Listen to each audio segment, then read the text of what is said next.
Kompas Bisnis hadir untuk Anda bersama saya Asri Gunawan. Saudara, hari ini kita akan membahas isyarat beda arah utang negara di internal Prabowo Subianto. Hashim Joyo Hadikusumo, adik kandung Presiden terpilih Prabowo Subianto ini bilang pemerintahan Prabowo akan mencapai target 50% utang terhadap PDB secara bertahap. Penambahannya 2 poin persentase setiap tahun selama 5 tahun. Berbeda dengan anggota bidang keuangan tim gugus tugas sinkronisasi pemerintahan Thomas Jiwandono yang sebelumnya ini bilang tidak mungkin rasio utang negara ini sampai 50%. Beda arah utang negara di dalam lingkaran Presiden terpilih Prabowo Subianto ini kita bisa lihat bersama. Dan kita akan lihat data pertama, saudara. Terbit pada 11 Juli 2024 dalam wawancara Financial Times di Inggris, Hashim ini bilang gagasannya adalah meningkatkan pendapatan dan meningkatkan level utang. Saya sudah bicara dengan Bank Dunia dan mereka berpendapat bahwa 50% rasio utang terhadap PDB adalah bijak. Kami tidak ingin meningkatkan level utang tanpa peningkatan penerimaan. Hashim ini adalah salah satu penasihat terdekat Prabowo dan diyakini ini akan memainkan peran penting saat Prabowo resmi menjabat sebagai presiden di bulan Oktober nanti. Nah saudara, sebenarnya ada disclaimer yang harus ditepati dan juga dikawal oleh publik, yaitu tidak akan menaikkan utang tanpa ada peningkatan penerimaan negara. Masalahnya penerimaan negara sebesar apa sih yang bisa mengimbangi rasio utang sampai 50%? Nah, penerimaan ini berasal dari sumber pertumbuhan baru yang mana juga?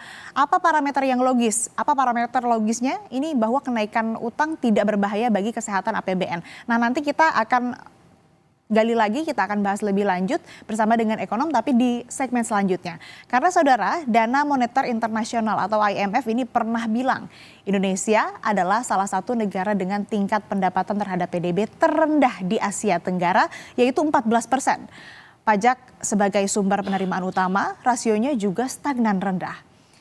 Yang pasti, pernyataan Hashim di Financial Times ini bertentangan dengan keterangan anggota bidang keuangan tim gugus tugas sinkronisasi pemerintahan Thomas Jiwandono yang perlu dicatat juga masih keluarga Prabowo. Kita segarkan lagi ingatan Anda dengan pernyataan Thomas Jiwandono pada 24 Juni lalu. Berikut ini.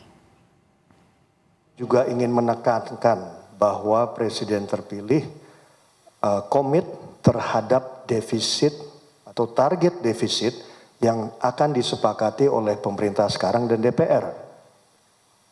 Itu saya rasa mungkin rekan-rekan wartawan selama beberapa minggu terakhir banyak berita-berita. Nah, di sini kami sebagai tim gugus tugas ingin menyatakan secara gamblang bahwa dengan angka 71T tersebut, dengan kesepakatan tersebut, artinya defisit itu, range itu terjamin. Dan rasio hutang terhadap PDB yang pernah mungkin beberapa minggu lalu dikatakan ya kita mempunyai rencana ke atas 50% dan sebagainya, itu tidak mungkin. Kita ke data selanjutnya saudara. Undang-Undang nomor 1 tahun 2003 tentang keuangan negara ini tegas mengatakan bahwa rasio utang pemerintah adalah maksimal 60% dari PDB. Dan berikut adalah grafik perjalanan rasio utang Indonesia terhadap PDB dari tahun ke tahun. Kita bisa lihat ada lonjakan di tahun 2020 dan juga di tahun 2021. Saat itu Indonesia dihadapkan pada pandemi COVID-19. Utang negara naik dalam misi penyelamatan manusianya. Defisit APBN saat itu juga melonjak sampai 6%. Tetapi secara gradual atau secara bertahap, Kementerian Keuangan ini berupaya menurunkan rasio utang dan defisit. Bagaimana dengan 2024 dan 2025?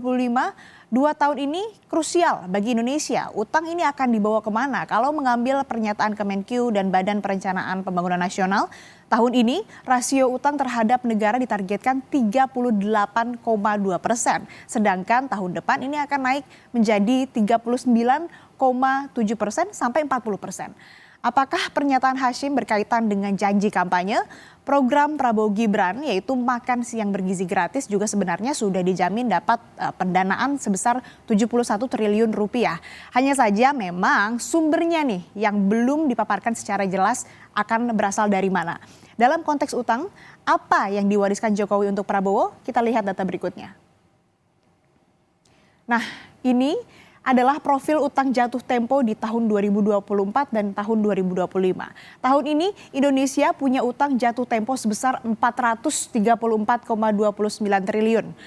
Tahun depan, pemerintahan Prabowo Gibran ini akan menanggung kenaikan utang hampir 100%, yaitu menjadi 800,33 triliun rupiah. Lembaga pemeringkat Moody's, S&P, dan Fitch ini menetapkan peringkat utang negara Indonesia satu tingkat di atas peringkat investasi terendah. Fitch mengatakan peningkatan utang dengan nilai signifikan akan melemahkan profil kredit negara. Beda arah utang negara di internal lingkaran Prabowo, ini penerimaan negara sebesar apa sih yang bisa mengimbangi rasio utang sampai 50%? Nah, kita nanti akan membahasnya usai jeda bersama dengan Kepala Ekonom Bank Permata Yosua Pardede. Tetap bersama kami.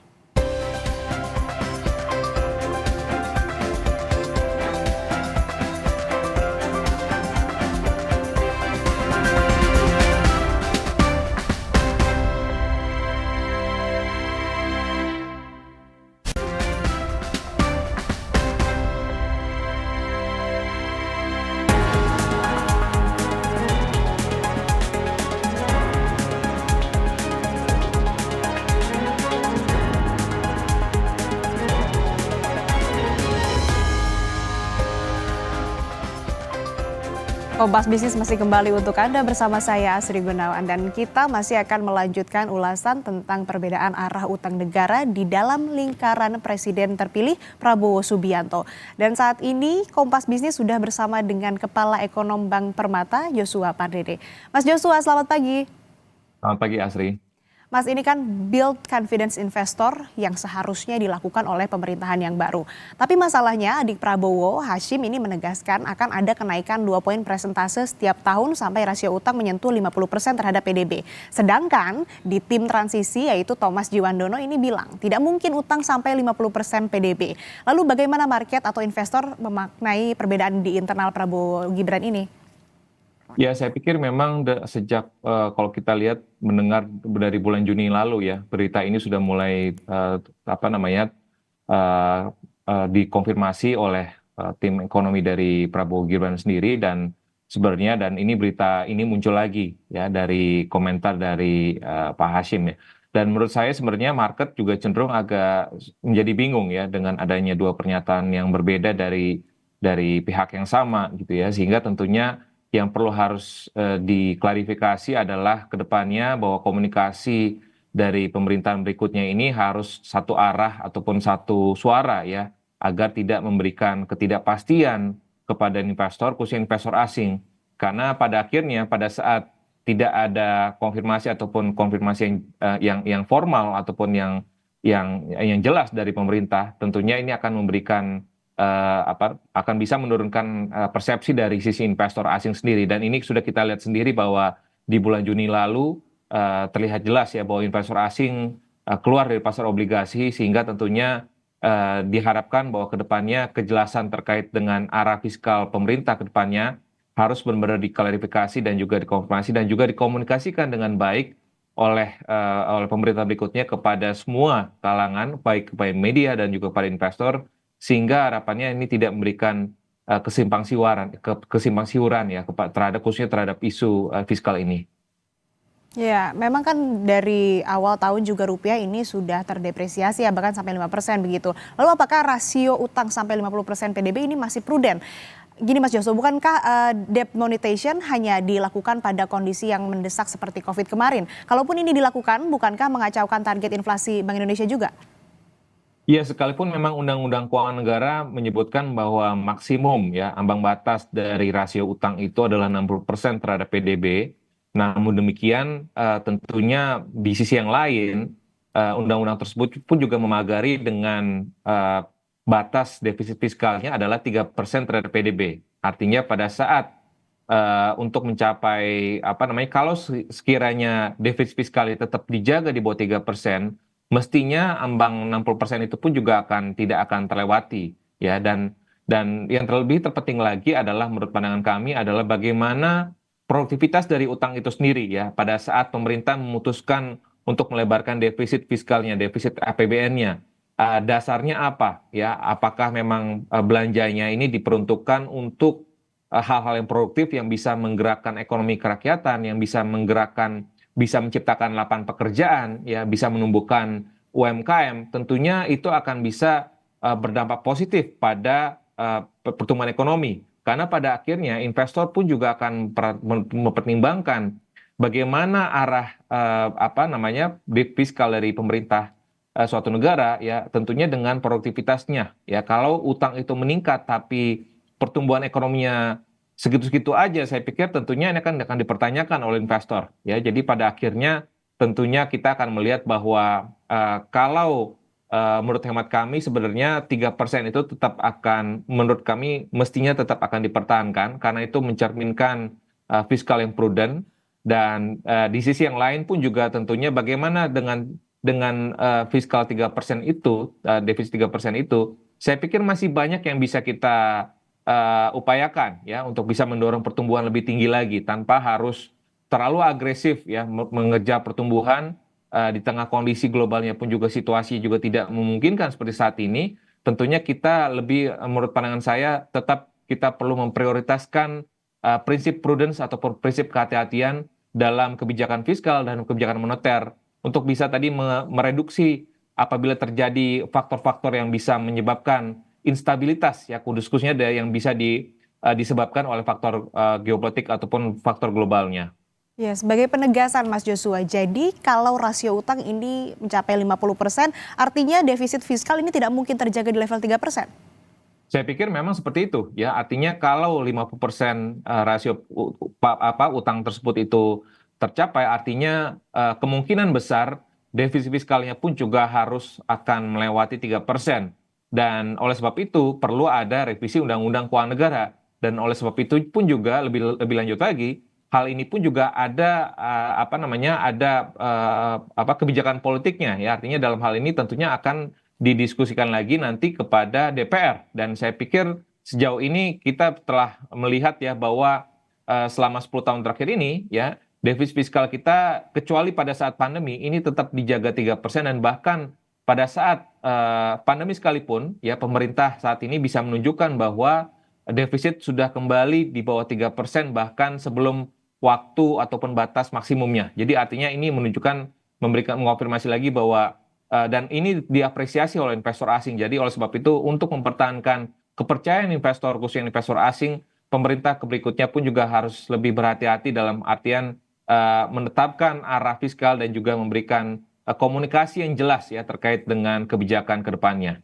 Ya, oke, jadi kepercayaan investor asing ini menjadi kunci. Tapi Mas Joshua, masalahnya lagi, jika pun rasio utang naik, penerimaan negara sebesar apa sih yang bisa mengimbangi rasio utang sampai 50%? Sumber baru penerimaan ini dari mana?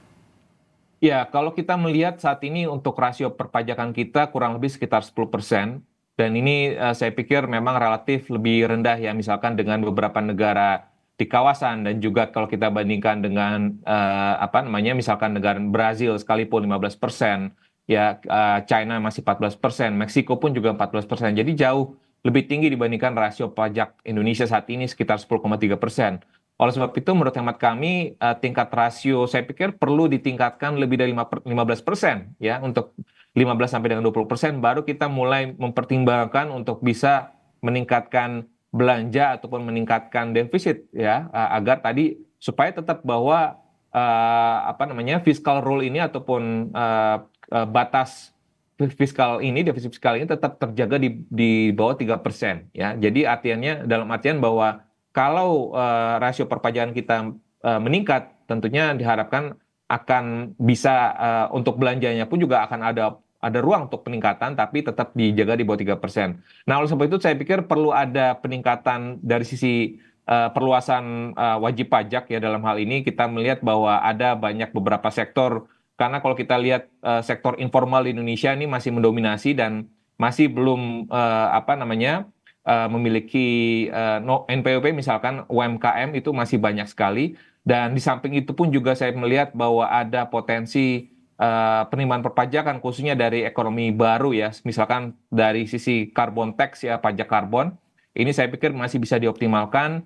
Dan di samping itu juga selain tingkat kepatuhan dan juga ekstensifikasi perpajakan, yang lebih penting lagi adalah percepatan dari sisi peningkatan administrasi perpajakan ya. Karena kalau kita lihat core tax system saat ini akan sebentar lagi akan diimplementasikan. Diharapkan dengan semuanya itu artinya bahwa ada upaya untuk meningkatkan penerimaan perpajakan, diharapkan tadi rasio juga meningkat. Pada akhirnya pun juga ada ruang untuk adanya peningkatan belanja. Jadi saya pikir perlu ada kebijakan yang strategis lagi dari pemerintah agar untuk mencapai pertumbuhan tinggi itu saya pikir tidak melulu harus terburu-buru menaikkan defisitnya dan menaikkan juga tingkat rasio utangnya ya seperti itu.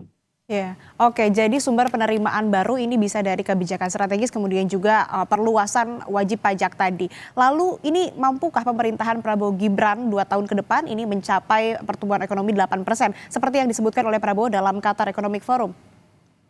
Ya, menurut saya kalau kita lihat kondisi saat ini output gap Indonesia ini masih negatif ya. Artinya bahwa potensial growth ekonomi kita mungkin di kisaran 6-7%. Tapi kita sendiri realisasinya masih sekitar 5%. Artinya masih di bawah optimumnya ya. Dan kalau kita melihat 8% dan within 3 tahun, ini saya pikir agak juga sudah cenderung cukup sulit tercapai ya, karena kalau kita melihat bagaimana transformasi perekonomian ya, perubahan struktur ekonomi itu tidak bisa dilakukan dalam waktu kurang dari 5 tahun.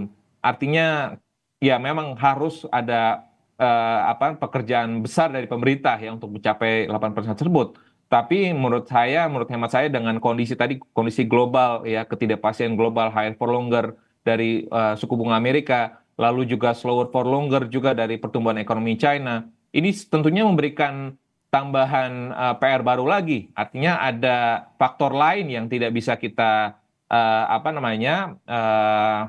yang juga kita perlu perhatikan ya, bukan hanya mengejar pertumbuhan domestik saja 8%, tapi tanpa melihat kondisi globalnya seperti apa. Jadi saya pikir kembali lagi menurut saya perlu manage ekspektasi dari investor, perlu di manage juga confidence level dari investor sehingga untuk menetapkan pertumbuhan ekonomi tinggi bagus ya, namun tapi kalau tidak dilakukan dengan strategi yang baik tentunya nanti akan kebablasan dan tentunya dampak negatifnya pun juga akan bisa kita rasakan. Karena kalau kita melihat mengapa misalkan negara-negara tetangga seperti Thailand ataupun Filipina ataupun sekalipun negara besar seperti China dan Jepang bisa melakukan ataupun fiscal deficit lebih dari 3%, karena kondisi transaksi berjalannya masih relatif dalam kondisi yang lebih baik ya dibandingkan kondisi Indonesia. Sebelum pandemi Indonesia itu menghadapi namanya twin deficit ya, efek defisit berganda. Artinya defisit di sisi fiskalnya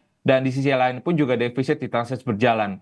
Tentu ini akan memberikan tekanan buat investor ataupun memberikan dampak negatif ya, karena pada kondisi di mana twin deficit ini terjadi, tentunya investor asing pun juga cenderung akan memindahkan dananya dari negara kita, sehingga itu tentunya menjadi salah satu faktor yang harus dipertimbangkan sekali lagi oleh pemerintah, karena pada saat pertumbuhan ekonomi ini meningkat, tentunya di saat bersamaan defisit transaksi berjalan pun juga ada kecenderungan untuk meningkat juga. Oke, artinya perlu sensitivitas di tim internal Prabowo Gibran ini untuk kemudian bisa membaca arah market. Lalu apa seharusnya yang diwaspadai dengan defisit tadi? Ya, tentunya tadi kalau kita bicara bagaimana negara-negara lain di kawasan Asia sendiri bisa menjaga defisit fiskal di atas 3%, tentu tadi bagaimana kita meningkatkan nilai tambah ya dari ekspor kita, dan di saat bersamaan pun juga bagaimana kita bisa mengurangi ketergantungan impor kita. Tentunya itu dengan upaya misalkan dengan upaya hilirisasi. Sebenarnya hilirisasi itu adalah semangat yang positif ya, namun tidak cukup ya, dengan kondisi seperti saat ini tidak cukup karena masih banyak yang bisa kita tingkatkan lagi. Artinya kalau kita bicara hilirisasi nikel misalkan, ini baru 2 step saja ya, dari ore nickel menjadi ferronickel ataupun nickel pig iron. Tapi yang diharapkan adalah bagaimana kita bisa memproduksi baterai di dalam negeri sendiri, bagaimana kita memproduksi stainless and steel di dalam negeri sendiri.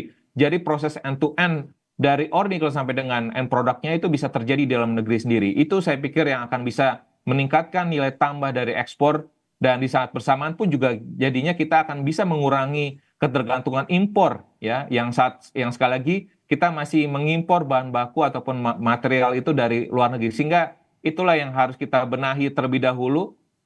Pada saat nanti struktur transaksi berjalan kita membaik ya, dalam kondisi yang relatif sehat, defisitnya juga kecil, tentunya kita bisa mungkin melihat adanya potensi di mana dengan sendirinya pun juga saya melihat ada kecenderungan penerimaan perpajakan juga meningkat, dan di saat itulah momentum yang tepat untuk kita bisa melihat peluang untuk meningkatkan defisit. Tapi tetap saya tetap pakemnya adalah saya melihat bahwa defisit tetap perlu dijaga di bawah 3% agar tadi akan memberikan respon positif juga, karena pada saat nanti ada peningkatan beban utang ya, lalu juga ada apa namanya primary balance kita juga defisit, tentunya ini akan memberikan ongkos lagi pada pemerintah pada saat kedepannya dalam jangka panjang akan menerbitkan surat utang ataupun SPN, tentunya cost-nya akan lebih mahal ya, cost of borrowing-nya akan lebih mahal. Jadi tentunya untuk bisa apa namanya mengoperasikan semuanya itu, saya pikir pemerintah perlu menerapkan kebijakan yang lebih prudent dan berhati-hati. Artinya memang kerentanan rupiah ini sangat berpengaruh terhadap bunga pinjaman yang harus dibayar oleh Indonesia ya. Terakhir nih Mas Joshua, kira-kira siapa sih sosok Menteri Keuangan nih yang punya kapasitas dan sangat didengar oleh market? Saya mungkin tidak bisa menyampaikan siapanya ya, tapi aspirasi dari investor asing tentunya adalah siapapun Menteri Keuangannya tentunya tadi adalah memberikan komunikasi yang jelas ya kepada market, dan di samping itu juga memberikan apa namanya kepastian terkait dengan kebijakan ke depannya. Yang berikutnya pun juga adalah diharapkan sosok Menteri Keuangan tersebut adalah tentunya yang paham fiskal ya, artinya kebijakan makro dan fiskal ini harus dipahami dengan betul gitu ya, tanpa adanya pengetahuan yang mendalam terkait dengan makroekonomi dan juga fiskal. Tentunya yang dikhawatirkan adalah keuangan negara ke depannya pun juga akhirnya jadi tidak bisa prudent ya, artinya tentunya ini yang akan mempengaruhi nantinya kepada rating Indonesia, dan pada akhirnya kepercayaan investor pun juga menurun, dan pada akhirnya ini akan menjadi worse off ya kondisinya buat kondisi ekonomi kita. Jadi tetap saya melihat bahwa yang mestinya yang perlu tetap dipertahankan adalah background makro dan juga fiskal dan juga teknokratik, saya pikir yang lebih tepat untuk menduduki kursi Menteri Keuangan ke depannya. Artinya sosok teknokrat, paham fiskal, kemudian juga bisa berkomunikasi dengan market dan bisa memberikan kepastian. Apalagi utang kita di tahun depan ini jatuh temponya cukup besar ini, sampai 800 triliun rupiah. Baik, terima kasih Kepala Ekonom Bank Permata Joshua Pardede telah bergabung bersama kami di Kompas Bisnis. Sehat selalu.